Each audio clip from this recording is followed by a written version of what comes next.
মূল্যবান কথা শুনেছেন। আর আমি অনেক দূর থেকে আপনাদের কাছে এসেছি কিছু কথা পবিত্র আল কোরআন এবং হাদিস দিয়ে আলোচনা করার চেষ্টা করব। আল্লাহ, যারা আমরা শ্রোতা হিসাবে বসে আছি এবং যারা বক্তা হিসাবে বক্তব্য রাখছি,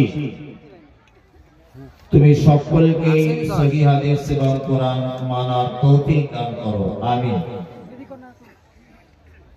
আমি পবিত্র গ্রন্থ মুকুট আল কোরআনুল কারীমের সূরা আল আরাফ আপনাদের সামনে তেলাওয়াত করেছি।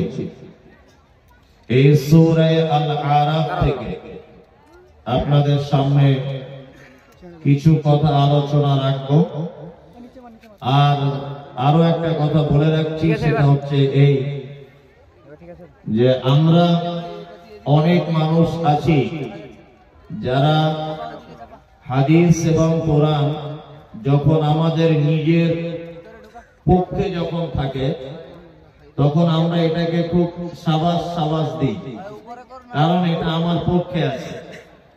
আর হাদিস এবং কোরআন যখন আমার বিপক্ষে চলে যাবে তখন আমরা ঠিক এই ভাষাটাই প্রয়োগ করব যে কোথা থেকে বক্তা এনেছিস, কি আজে বাজে বকছে, অথচ বক্তা সবই ঠিকই বলে, কথা আপনার বিপক্ষে গেছে। এটাই সব থেকে বড় অপরাধ, তাই না? ঘটনা এরকম কিছু হয়। তা পবিত্র আল কোরআনের কথা যদি আমাদের পক্ষে এবং বিপক্ষে, আমরা দুটোকেই মান্যতা দেব ইনশাআল্লাহ। ইনশাআল্লাহ আল্লাহ সুবহানাহু ওয়া তাআলা পবিত্র আল কোরআনের ভিতরে বলছেন, নাহনু নাকুসু আলাইকা সানাল কাসাস বিমা আওহাইনা ইলাইকা হাদাল কোরআন। সারা পৃথিবীতে যত গদ্য পদ্য উপন্যাস কবিতা আবৃত্তি যা কিছু আছে তার থেকে শ্রেষ্ঠ গল্প, শ্রেষ্ঠ কথা আমি আল্লাহ সুবহানাহু ওয়া তাআলা এই ওহীর জ্ঞান অর্থাৎ পবিত্র আল কোরআনুল কারীমে লিপিবদ্ধ করে দিয়েছি, যা মানুষের জন্য খুব চমৎকার এবং শিক্ষণীয় বিষয়। নাম্বার 2, আল্লাহ সুবহানাহু ওয়া তাআলা পবিত্র আল কোরআনে অন্যত্র আবার বলছেন, ইন্না নিশ্চয়ই আরাজনাল আমানাতা আলাস সামাওয়াতি ওয়াল আরদ ওয়াল জিবাল। আমি পবিত্র আল কোরআন এই আমানত সর্বপ্রথম আমি আসমানকে বলেছিলাম, আসমান তুমি এর দায়িত্ব গ্রহণ করো। তারপর জমিনকে দায়িত্ব দিলাম, জমিন তুমি গ্রহণ করো। তারপর পাহাড়কে দায়িত্ব দিতে চাইলাম, পাহাড় তুমি দায়িত্ব গ্রহণ করো। ওয়াসফাকানা মিনহা, তারা তিনজন ভয়ভীত হলো যে এত বড় দায়িত্ব আমরা নেব কেমন করে। আল্লাহ সুবহানাহু ওয়া তাআলা তারপরে শব্দ ব্যবহার করছেন, ওয়া হামালাল ইনসান, অবশেষে আমি মানুষের কাছে পবিত্র আল কোরআন দিয়ে দিলাম। আর যাদেরকে কোরআন মাজিদ দেওয়া হয়েছে এদের দুটি চরিত্র সম্পর্কে আল্লাহ সুবহানাহু ওয়া তাআলা অত্র আয়াতের শেষে শব্দ ব্যবহার করছেন, জালুমান জাহুলা। যাদের কাছে কোরআন দেওয়া হয়েছে এরা হচ্ছে জাহেল আর এরা হচ্ছে জালেম। জালেম আর জাহেল আল্লাহ সুবহানাহু ওয়া তাআলা শব্দ ব্যবহার করেছেন। এখানে আমাদেরকে বুঝে নিতে হবে জাহেল কাকে বলে, জালেম কাকে বলে। জাহেল হচ্ছে ওই লোক যে লোক এটাকে অধ্যয়ন করার চেষ্টা করে না, এ হচ্ছে জাহেল। আর জালেম সেই লোক যে লোক এইটাকে অধ্যয়ন করে কিন্তু মান্যতা দেয় না, মেনে নেয় না, এ হচ্ছে জালেম, অত্যাচারী। ১৫০০ বছর আগে এই কথা মুহাম্মদ সাল্লাল্লাহু আলাইহি ওয়াসাল্লামকে বলা হয়েছে।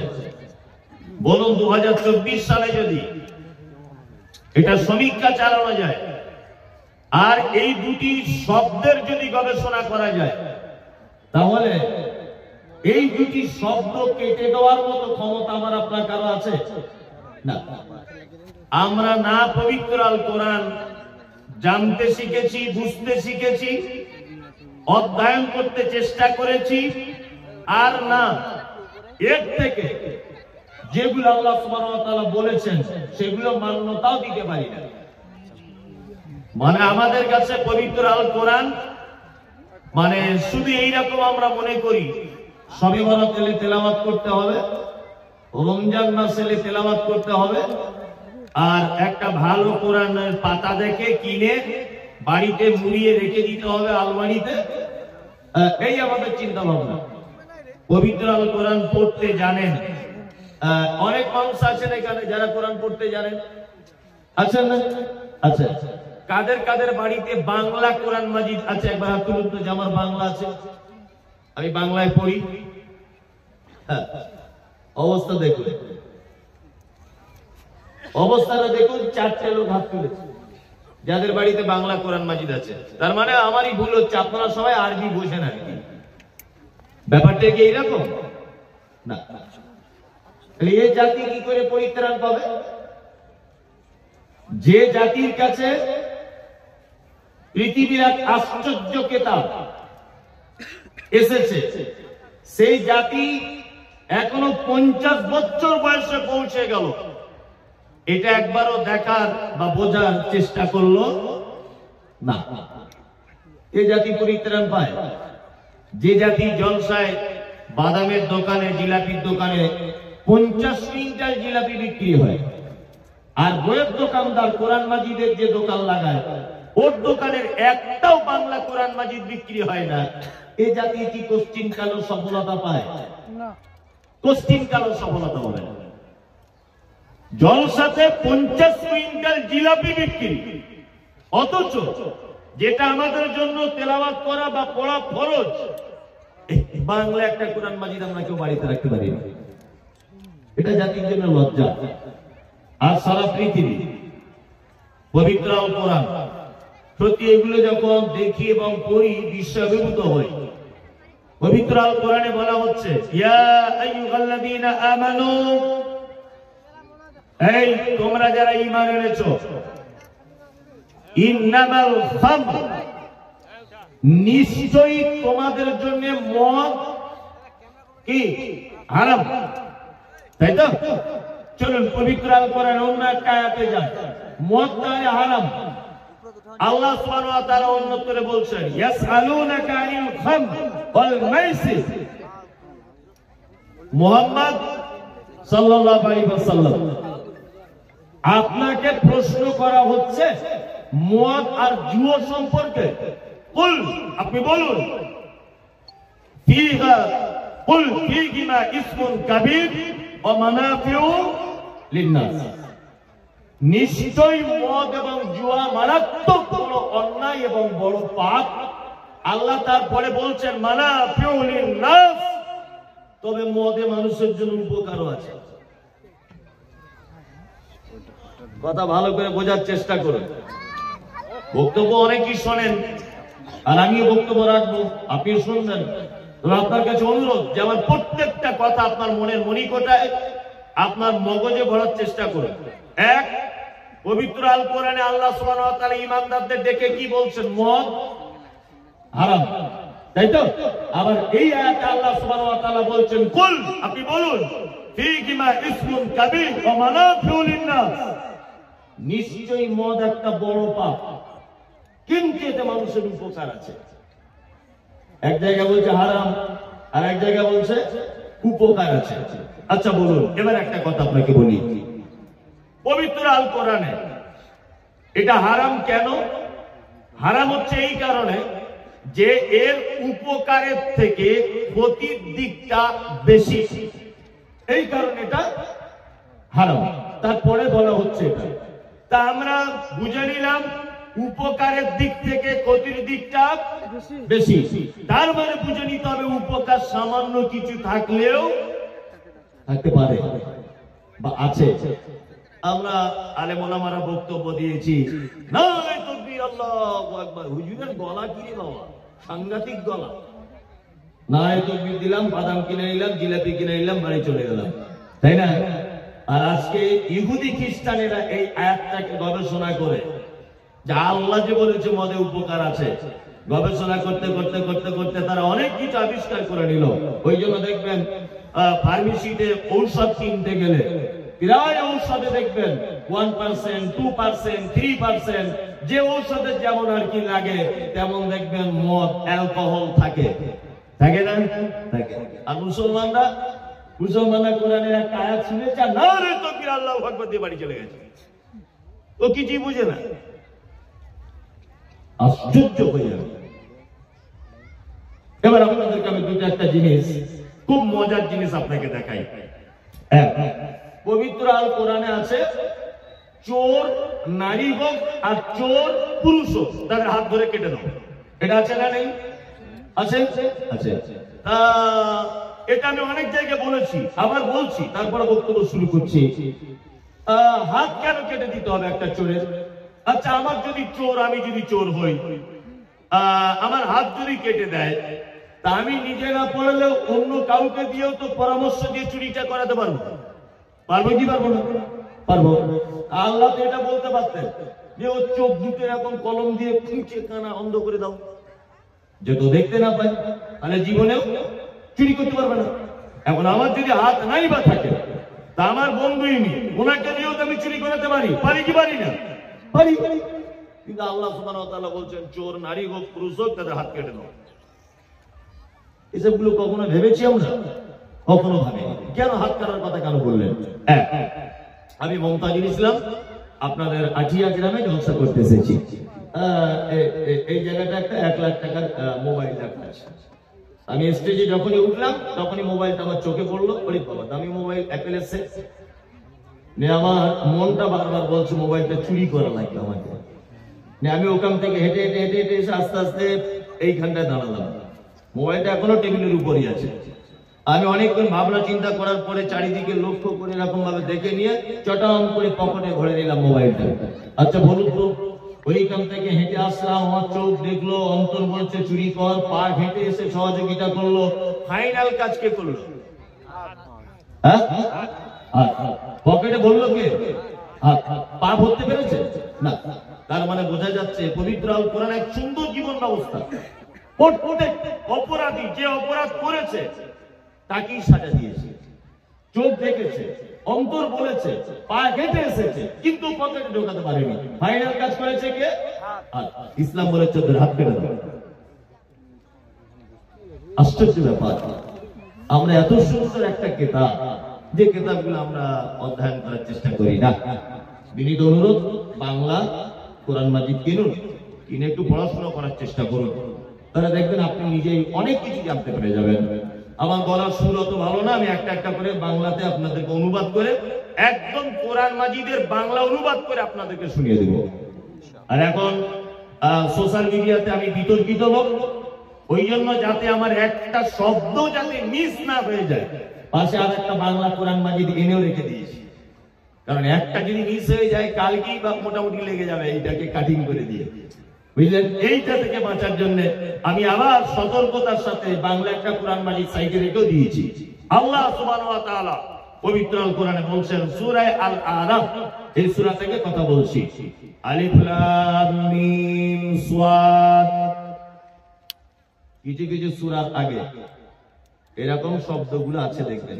খুব আপনি মানে ব্যস্ততা না থাকলে একটু ধৈর্য সহকারে বসুন, আমি অনেক তথ্য আপনাকে দেবো ইনশাআল্লাহ। কফ, ইয়াসিন, তাহা, আলিফ লাম মিম, আলিফ লাম রা, ইয়াসিন, এরকম শব্দ আছে না কোরআন মাজিদে? আচ্ছা, এইগুলোকে বাংলাতে বলা হয় বিচ্ছিন্ন অক্ষরমালা, আরবিতে বলা হয় হুরুফে মুকাত্তাআত। এর কোনো মানে মতলব কিছু হয় কি না? ইদানিং কিছুদিন আগে সোশ্যাল মিডিয়াতে আমি একটা কথা বলেছি যে কিছু কিছু নাম আছে যে নামগুলো না রাখাই উত্তম। এটা আমি বলেছি। কিছু কিছু নাম, তার মধ্যে বলেছি জাহাঙ্গীর, এটা নাম রাখা ঠিক নয়। তার মধ্যে বলেছি শাহজাহান, এটা নাম রাখা ঠিক নয়। গোলাম রসুল, এ নাম রাখা ঠিক নয়।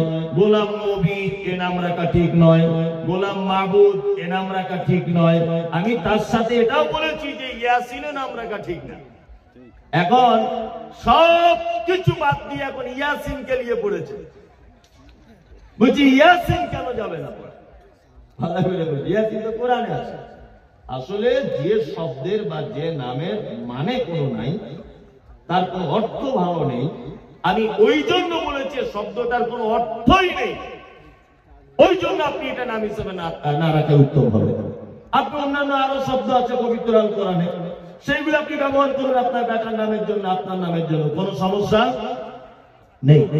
কোরআন মাজিদে আছে বলেই যে সব জায়গাতে সবটা করা যাবে, এটা ঠিক না ভুল? ভুল ভুল। কোরআন মাজিদে আছে বলি সব জায়গাতে সবটা করা যাবে না। জানাজা পড়তে যাচ্ছি, একজনা জোরে জোরে বলছেন, সবাই দোয়া বলুন মাটি দেওয়ার। মিনহা খালাকনাকুম ওয়া ফিহা নুঈদুকুম ওয়া মিনহা নুখরিজুকুম তারাতান উখরা। আমিও জোরে জোরে বলছি, এই দোয়া কেউ বলবেন না, বিসমিল্লাহ বলে মাটি দেন।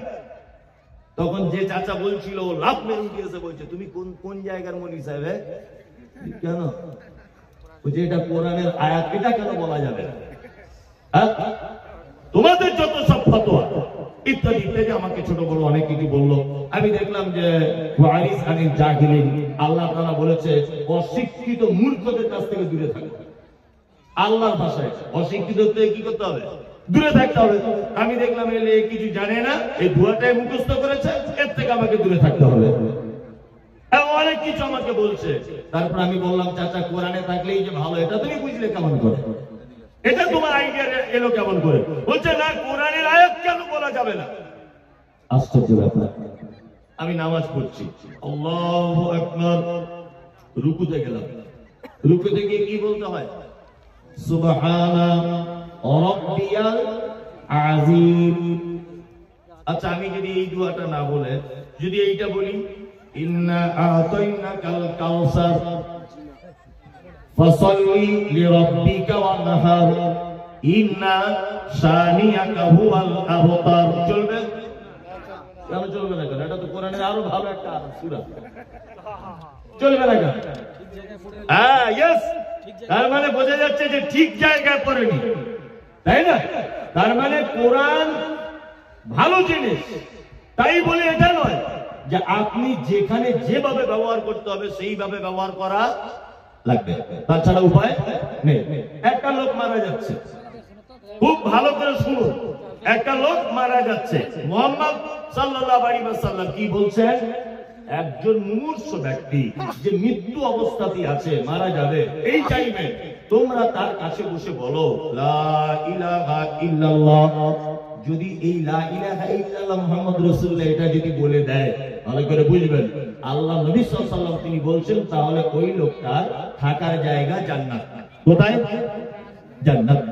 তবে একটা কথা মাথায় রাখবেন, ওই মৃত্যুর অবস্থাতে যে লোকটা আছে ওকে যেন বলতে বলবেন না যে তুমি বলো লা ইলাহা ইল্লাল্লাহ, কারণ ও মৃত্যু যন্ত্রণায় এমন ছটফট ছটফট করছে, হয়তো আপনি লা ইলাহা বলার কারণে বিরক্ত হয়ে অন্য কিছু বলে দিতে পারেন।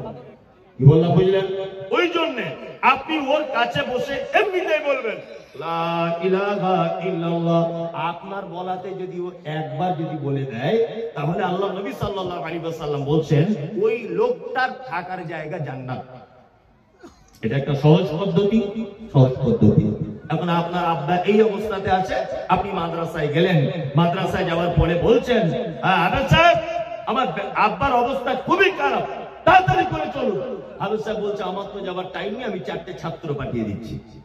4টে ছাত্র এসেছে, ওর বাপের মাথার কাছে বলছে ইয়াসিনুল কুরআনিল হাকীম ইন্নাকা লামিনাল মুরসালিন আলা সিরাতিল মুস্তাকিম তানজিলাদিন, সূরা ইয়াসিন পড়ছে। আচ্ছা বলুন, মুহাম্মদ সাল্লাল্লাহু আলাইহি ওয়াসাল্লাম বলতে বলেছেন তোমরা কলেমাটা বলো, ও যদি বলে দেয় তাহলে জান্নাত চলে যাবে। এইখানে তো কোরআন মাজিদ তেলাওয়াত করার কথা বলা হয়নি, হয়েছে না? ও যদি এখন তেলাওয়াত এখানে করে, ভালো করে বুঝবেন, এই কোরআনের আওয়াজ শুনে ও যদি বিরক্ত সহকারে কোনো কটু কথা যদি গাল টাল দিয়ে যদি ফেলে, ওর ঈমানটা থাকবে না যাবে? যাবে। তার মানে এত রিক্সের ভিতরে আপনি আপনার বাপকে কেন ফেলে দিলেন? কেন?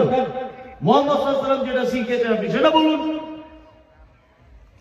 হুরুফে মুকাত্তা, বিচ্ছিন্ন অক্ষরমালা।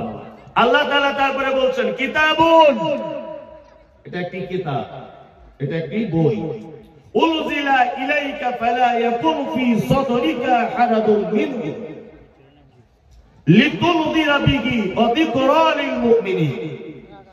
এটা আপনার উপর অবতীর্ণ করা হয়েছে, আর এইটা মানুষের কাছে পৌঁছানোর ব্যাপারে আপনার মনে, আপনার অন্তরে কোন রকম যেন কোন দ্বিধা এবং সংকীর্ণতা সৃষ্টি যেন না হয়। আর এটা নিশ্চয়ই মুমিনদের জন্য একটা উপদেশ। ভালো করে বোঝার চেষ্টা করবেন। আল্লাহ সুবহানাহু ওয়া তাআলা নবীকে বলছেন, কাকে? নবীকে, মুহাম্মদ সাল্লাল্লাহু আলাইহি ওয়াসাল্লামকে, যে এটা একটি কিতাব যেটা আপনার উপর অবতীর্ণ করা হয়েছে। এই কিতাব মানুষের কাছে পৌঁছানোর জন্য আপনার মনে যেন কোনো সংকীর্ণতা, কোনো ভয়, কোনো দ্বিধা দ্বন্দ্ব, কোনো কিছু যেন সৃষ্টি না হয়। আপনি দ্বিধা বিচিত্তে মানুষের কাছে একটা পৌঁছে দেন। তারপরে আল্লাহ তাআলা বলছেন যিকরা লিল মুমিনিন, এটা মুমিনদের জন্য উপদেশ। আর মানে বোঝা যাচ্ছে আল্লাহ মুহাম্মদ সাল্লাল্লাহু আলাইহি ওয়াসাল্লামকে একটা এখানে কথা বলছেন। কি বলছেন? যে আপনি এটা পৌঁছাতে গিয়ে সমস্যার সম্মুখীন হবেন। ভালো করে বুঝবেন, এইটার সত্য কথা মানুষকে বলতে গেলে আপনি বিপদের সঙ্গে সম্মুখীন হবেন, কিন্তু বিপদ কোন সমস্যাকে সবকিছুকে ত্যাগ করে দিয়ে আপনাকে এটা পৌঁছানো লাগবে। আচ্ছা, আল্লাহ নবী সাল্লাল্লাহু আলাইহি ওয়াসাল্লাম কোরআন পৌঁছানোর জন্য বিপদের সম্মুখীন হয়েছিলেন কি হয়নি? হয়েছিলেন, হয়েছিলেন। মক্কাতে সবাই যখন দেবদেবীর পূজা করছে, সবাই যখন পাথরের তৈরি মূর্তিতে মাথা নত করে, তখন আল্লাহ নবী সাল্লাল্লাহু আলাইহি ওয়াসাল্লাম তিনি বলছেন আল্লাহ এক, সপ্তম আকাশের উপরে থাকেন। আল্লাহ এক, সপ্তম আকাশের উপরে থাকেন। আল্লাহ এক, আর-রহমান আলাল আরশি ইসতাওয়া, আল্লাহ তিনি আরশের উপরে থাকেন। এই কথা যখনই তিনি বললেন, তখন আবু জেহেল আবু লাহাব বলছে এতদিন ভালো ছিল লোকটা, এখন আর ভালো নেই, একে মেরে বার করে দিতে হবে। নিয়ে অত্যাচার শুরু হয়ে গেল। চলে যেতে হলো আবু বকরকে সাথে নিয়ে। কোথায়? কোথায়? মদিনাতে চলে যেতে হয়েছিল না? আচ্ছা বলুন, খুব চিন্তা ভাবনা করে মুহাম্মদ সাল্লাল্লাহু আলাইহি ওয়াসাল্লাম মক্কা থেকে হিজরত করেছিলেন কোথায়? মদিনাতে। এই মদিনাতে হিজরত করার পিছনে মুহাম্মদ সাল্লাল্লাহু আলাইহি ওয়াসাল্লাম কারোর সঙ্গে খারাপ ব্যবহার করেছিলেন, কাউকে হত্যা করেছিলেন, কারো জমি ফাঁকি দিয়েছিলেন, কারো সঙ্গে খারাপ আচরণ করেছিলেন। এই কারণে মদিনায় চলে যেতে হয়েছিল, না কোরআনের সঠিক দাওয়াত দেওয়ার কারণে? কোনটা? সঠিক দাওয়াত দেওয়ার কারণে। আজও পর্যন্ত এটা আমার মাথাতে ঘুরে, বক্তা বক্তব্য দিতে আসে, অথচ বক্তাকে সুন্দর করে দেশি ডিম এটা ওটা খেতে দেওয়া হয়, দেশি মুরগির ঝোল খেতে দেওয়া হয়। বক্তা যখন বক্তব্য দিয়ে চলে যায়, তখন নারে তাকবীর আল্লাহু আকবার দিতে দিতে তার গাড়িতে তুলে দেওয়া হয়। অনেক জায়গাতে হাদিয়া দেয়। আজকে আপনাদের এখানে এলাম, মাদ্রাসার একটা ছেলে একটা আতর কিনে বলছে হুজুর এটা আপনাকে হাদিয়া দিলাম। অনেক কিছু হাদিয়া দিয়ে বাড়ি পাঠায়। অথচ আজ পর্যন্ত সারা পশ্চিম বাংলার কোন বক্তা আপনি দেখেছেন যে বক্তাটা জলসা থেকে নেমেই মারামারি শুরু হয়ে গেছে, তার গাড়ি টাড়ি ভাঙচুর করে দেওয়া হয়েছে, এক শ্রেণীর সুদখোর তাকে মেরে মাথা ফাটিয়ে দেওয়া হয়েছে? দেখেছেন না? কেন বলুন তো দেখি? একটাই কারণ, একটাই, বক্তা এখনো হক কথা বলেনি। কি বললাম বুঝলেন? তাছাড়া ডিম বার করে দিত, ও দেশি মুরগির ঝোল ওকেই ঝোল করে দিত। বাংলাদেশে দেখছেন না? আব্দুর রাজ্জাক বিন ইউসুফ দেখছেন না? 500 কোটি টাকার মামলায় ফেঁসে আছে। দুই প্রোগ্রাম যেখানেই করতে যাচ্ছে গাড়ি ভাঙচুর, হাতে মেরে হাত ফাটিয়ে দিচ্ছে, মাথায় মারছে, হসপিটালে ভর্তি। দেখতে পাচ্ছেন না? বাংলাদেশে অজস্র আলেম, বাংলাদেশের প্রখ্যাত আলেম, আপনারা জানেন যাকে কোরআনের পাখি বলা হয়, কোরআনের পাখি বলা হয় কে? দেলোয়ার হোসেন সাইদি। সারা অর্ধেক জীবনের বেশি, মনে হয় অর্ধেক জীবনের বেশি বলাটা ভুল, এক যুগ যাবত 11 থেকে 12 বছর জেলখানাতে বন্দী হয়ে হয়ে হয়ে শেষ পজিশন পরিকল্পিতভাবে মেরে দেওয়া হয়েছে বলে এটা তদন্ত করে পাওয়া যাচ্ছে। আজও পর্যন্ত সারা বাংলাদেশে প্রখ্যাত আলেম, বড় বড় আলেম যারা, তাদেরকে জেলখানার ভিতরে বন্দী করে রেখা হচ্ছে। হচ্ছে না? হচ্ছে। কারণ একটাই, তার পবিত্র আল কোরআনের সঠিক কথা বললেই অশান্তি শুরু। শুনুন, একটা কথা বলি, বক্তব্য ঠিক এইভাবে রাখা আমি তো বলবো উচিত। সাপের মুখে চুমো দেন, ব্যাঙের মুখেও চুমো দেন, এটা বক্তব্য নয়। আমি স্টেজ থেকে নেমে যাব, এই প্যান্ডেলে যত লোক আছে অর্ধেক ভাগাভাগি হয়ে যাবে। একদল বলবে মমতাজুল ইসলাম ঠিক, আর একদল বলবে একে আর জীবনে কোনোদিন আনবো না। তাহলে বুঝতে পারা যাবে আমার বক্তব্য হক কথা বলতে পেরেছেন। আর সবাই যদি বলে, সবাই যদি হাততালি দিয়ে এরকম করে বলে সাংঘাতিক বক্তা, তার মানে বুঝে নিতে হবে আমার বক্তব্য আসল জায়গা হয়নি। কি বললাম বুঝলেন? তার মানে মানুষ ভাগ করে দিতে হবে। ও আমাকে ডাকলেই কেন না ডাকলেই, তাই না? তবে হবে হক কথা। আল্লাহ সুবহানাহু ওয়া তাআলা পবিত্র আল কোরআনে তারপরে আবার বলছেন, ইত্তাবিউ, তোমরা আনুগত্য করো, মা উনজিলা ইলাইকুম মির রাব্বিকুম, তোমার রবের পক্ষ থেকে যেটা অবতীর্ণ করা হয়েছে তার নাম আল কোরআন। ওয়ালা তাত্তাবিউ, আল্লাহ তাআলা বলছে আনুগত্য করো না, মিন দুনিহি, এইটাকে বাদ দিয়ে, আউলিয়া, ওলির বহুবচন কি? আউলিয়া, তাই না? আল্লাহর ভাষা শুনুন। আমি বলছি পীর ফকির ও কি কানা পীর নাকি? হাদিস কোরআন দেখতে পায় না? মানুষ অন্ধ হয়, এত অন্ধ যে দিনের বেলাও দেখতে পায় না। আশ্চর্য হই আমি। আল্লাহ সুবহানাহু ওয়া তাআলার ভাষা শুনুন। আল্লাহ তাআলা বলছেন, ইত্তাবিউ, তোমরা আনুগত্য করো, মা উনজিলা ইলাইকুম মির রাব্বিকুম, তোমার রবের পক্ষ থেকে যেটা অবতীর্ণ করা হয়েছে। ওয়ালা তাত্তাবিউ, আনুগত্য করো না, মিন দুনিহি আউলিয়া, এইটাকে বাদ দিয়ে ওলিয়া আউলিয়াদের।